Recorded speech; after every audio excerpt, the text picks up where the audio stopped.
न पूछा। फिर 2-3 और लोगों को हमने टटोला, लेकिन उस दिन साहब ने मसला ही बताया, रोटी नहीं पूछी। हजरत मिकदाद कहते हैं हमने प्रोग्राम बनाया हजरत अब्दुल रहमान इब्ने औफ से मसला पूछने का, तो मेरे साथ वाले दोनों कहने लगे बस कर, बड़े आजमा लिए, अब चल सीधा दरवाजा रसूल पे चले।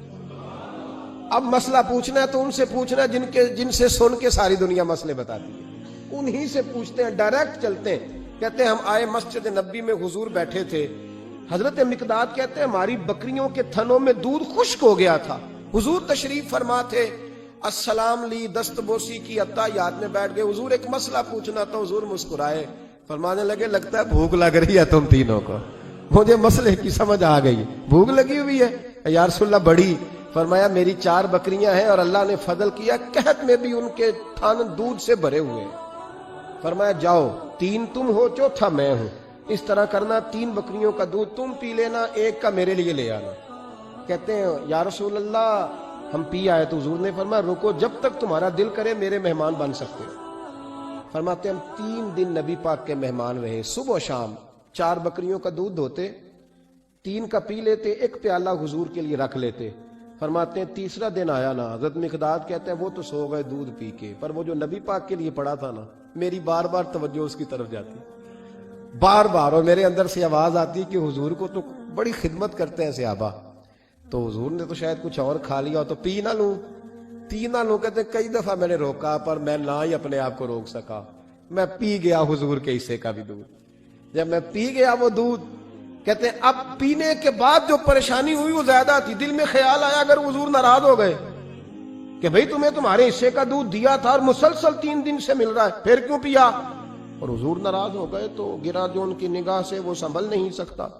फरमाने लगे इसी परेशानी में मैं था कि हुजूर आ गए, अब तो मेरा वजूद कांपने लगा। सरकार सीधे उस प्याले की जानिब गए जिसमें दूध होता था। फरमाते हैं नबी पाक ने ना उठाया कपड़ा, उठाया बर्तन, दूध नहीं था। हुजूर ने पूछा नहीं कौन पी गया, बल्कि नबी पाक ने हाथ उठाया, अल्लाहुम्मा अतइम मन अतअमनी वस्की मन सकानी, या अल्लाह जो मुझे खिलाए तू उसे खिला, जो मुझे पिलाए तू उसे पिला। हजरत मिकदाद कहते हैं मैंने कहा ओहो ये तो बड़ी कीमती दुआ मिल रही है, बकरियां मेरी जो बकरियां थी वो तो पहले नहीं दूध दे रही, थनों में दूध खुश्क है, और इतनी बड़ी दुआ के जो खिलाए उसे खिला, जो पिलाए उसे पिला। नबी करीम अलैहिस्सलाम की दुआ सुनी तो कहते मैं बिस्तर के अंदर मुंह दिया हुआ था, झट से मैंने कपड़ा उतारा, छुरी पकड़ी और अपने बाड़े में चला गया कि एक बकरी ज़िबा करके लाता हूं, हुजूर को खिलाता हूं ताकि ये दुआ मुझे मिल जाए कि या अल्लाह जो मुझे खिलाए तो उसे खिला। फरमाते मैं बकरियों के बाड़े में गया, जिन बकरियों को कई दिन हो गए थे दूध नहीं दिया था, जैसे ही मैंने चिराग जलाया मैं हैरान हो गया कि सबके थन दूध से भरे हुए। कहते मैंने 3-4 बकरियों का दूध धोया, बर्तन में भरा, महबूब की बारगाह में लाया। कहते हैं हुजूर ने खुश होके पिया। जब पी लिया ना नबी करीम ने, तो हुजूर फरमाने लगे चल मैंने तेरा लाया, पी लिया, अब ये बता मेरा किसने दिया था।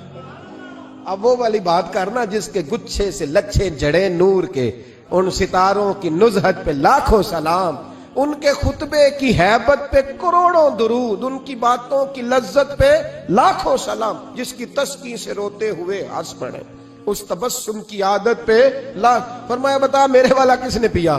कहा या रसूलल्लाह बड़ा रोका अपने आप को, पर महबूबा आपकी बकरियों के दूध की लज्जत ही क्या है।